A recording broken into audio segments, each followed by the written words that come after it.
Hello everyone, this is Nicole Katz, and here is my reading map for the last 24 hours. I split my reading map into 6 sections. I've got research, my kids, ambient, pleasure, things I do on my iPhone, and things for school.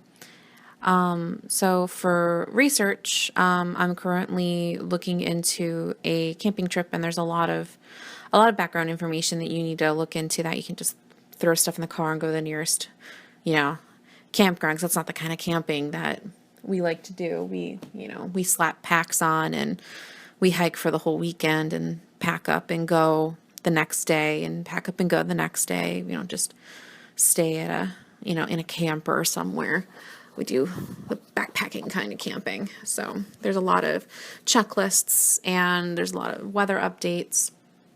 I've been checking Pinterest for fun things to do with my kids while we're on the go, like doing scavenger hunts and, fun ways to pack food in. And then there's the 4 books that I've got out right now that I keep going back to.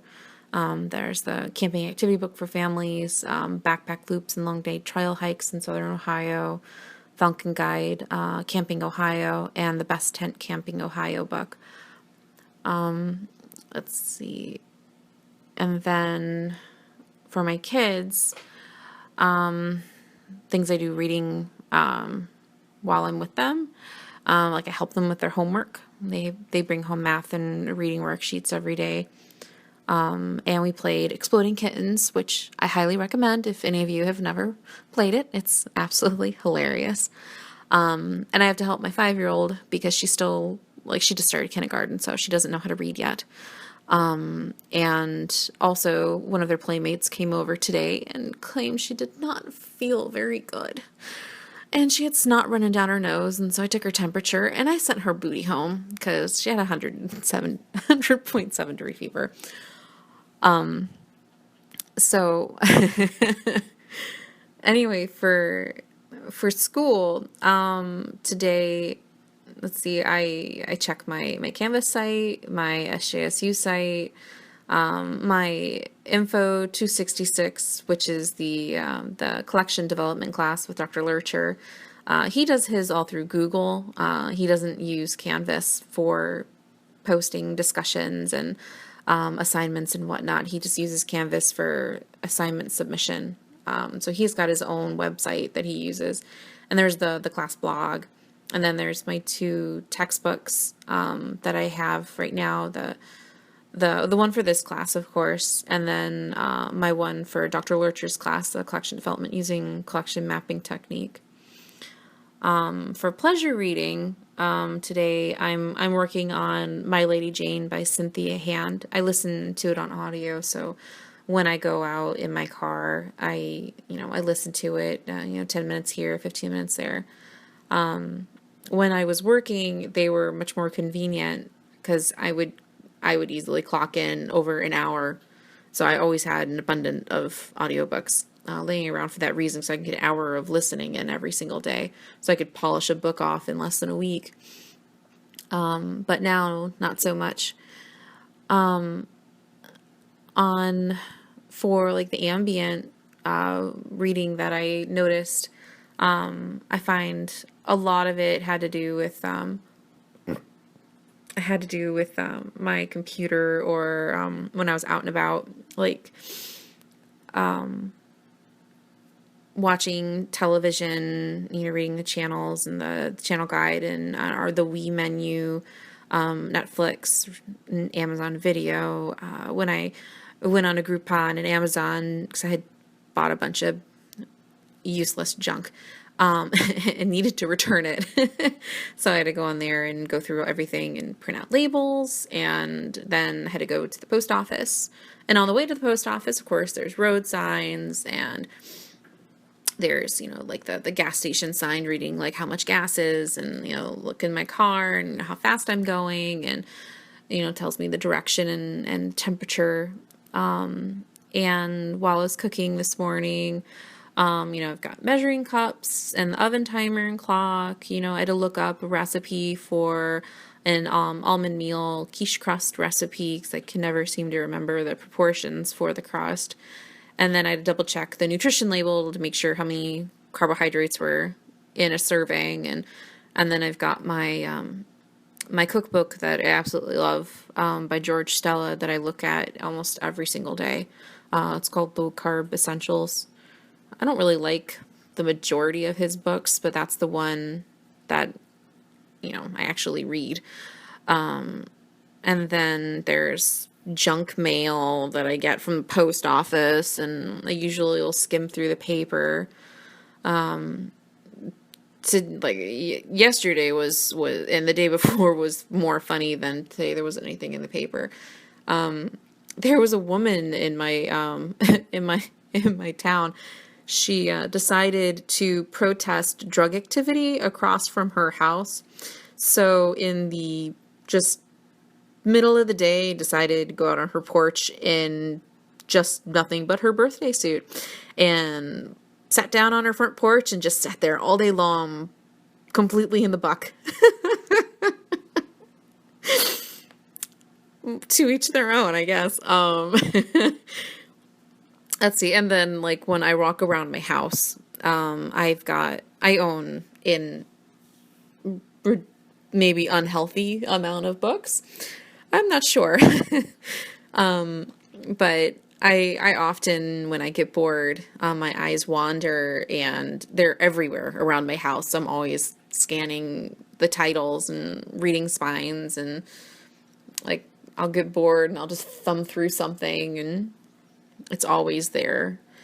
On my iPhone, I do a lot on my iPhone. And a lot of that is either through email or a bulk of it's through Facebook. I have part of a lot of not library groups,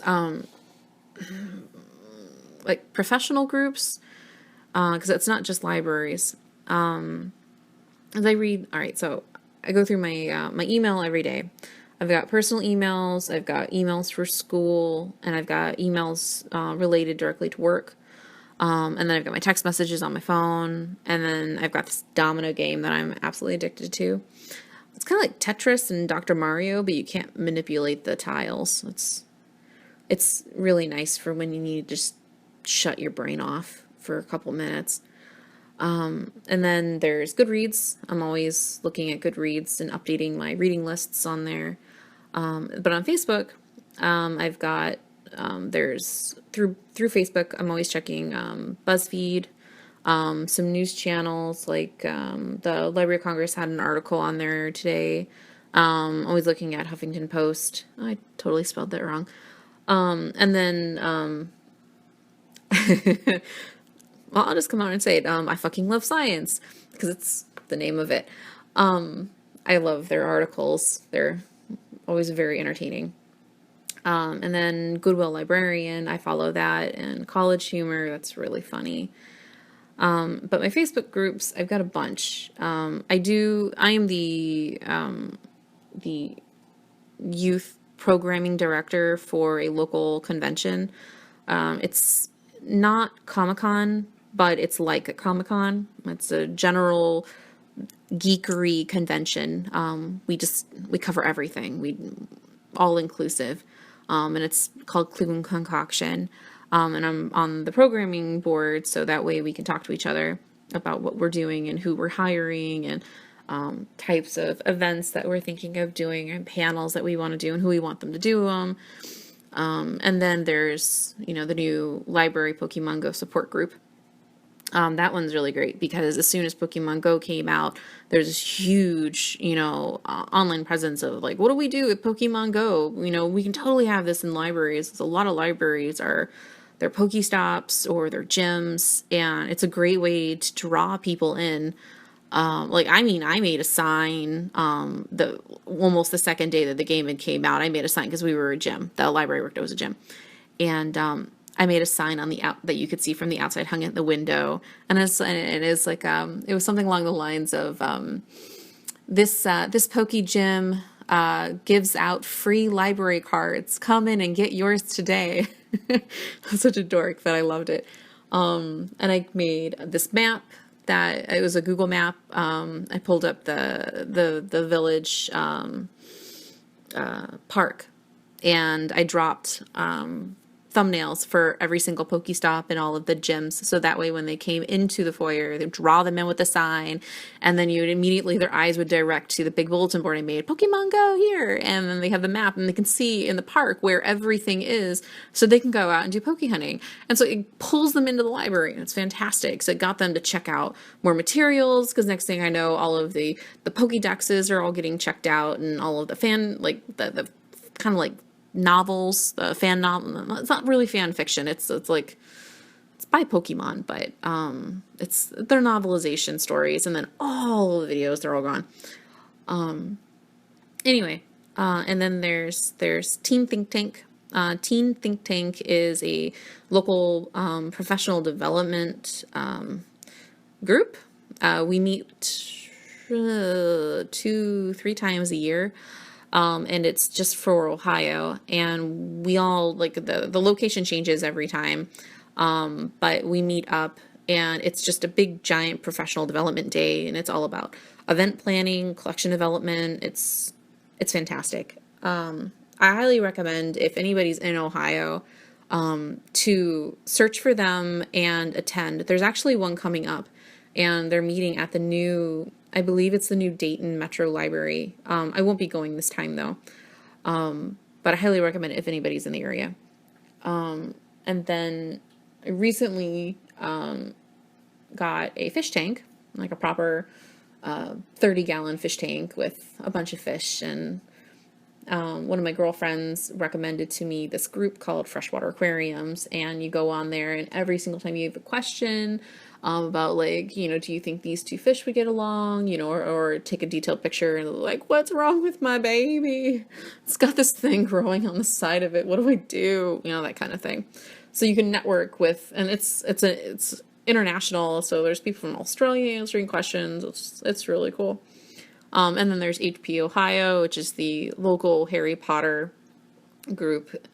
And there's always meetups. Like, they recently did this one through the local railway. It's the Cuyahoga Valley Scenic Railroad. We get tickets, and we all pretend like we're going to Hogwarts, and we have dinner on the train. It's really fun.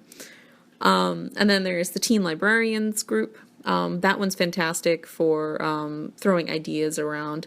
Or, like, if you have an issue at work, it's great. You can post the question and almost immediately get like 20 answers. Like, if you need like a book recommendation list, or if you're having trouble with your boss, or if you're having a trouble kid and you're not sure how to answer the question, you're not sure how to approach a situation, you can throw it out there and get all this advice and help. It's really nice.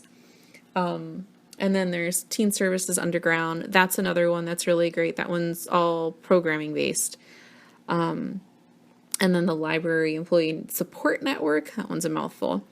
That one's usually just funny to read, because that one is more so for you to go on, and it's not just for librarians. It's for anyone that works in a library. It's basically a giant rant. You go on there and you just basically complain about your work.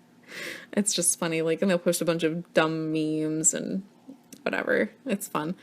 And then the Programming Librarian Interest Group, that one it's very similar to the Teen Librarians one. That it's more specific to programming in the library, but that one, it's not just teen, it's everything. It's adult, children. One of the recent big queries or whatever, discussions that was going on in that one. There's this guy, it was right at the beginning of summer reading, and they're still posting updates.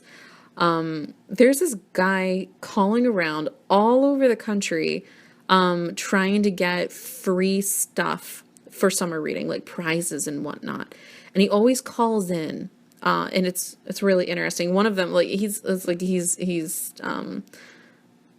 he's called up, I couldn't even tell you. I think the number was up over 100 different branches or systems that he had tried conning. But anyway, so all of that information's on there, and someone was joking about making an interactive Google map so that everyone could see every place that he's hit up for free junk. Yeah. So yeah, so that's pretty much my day. So yeah. Thanks for listening.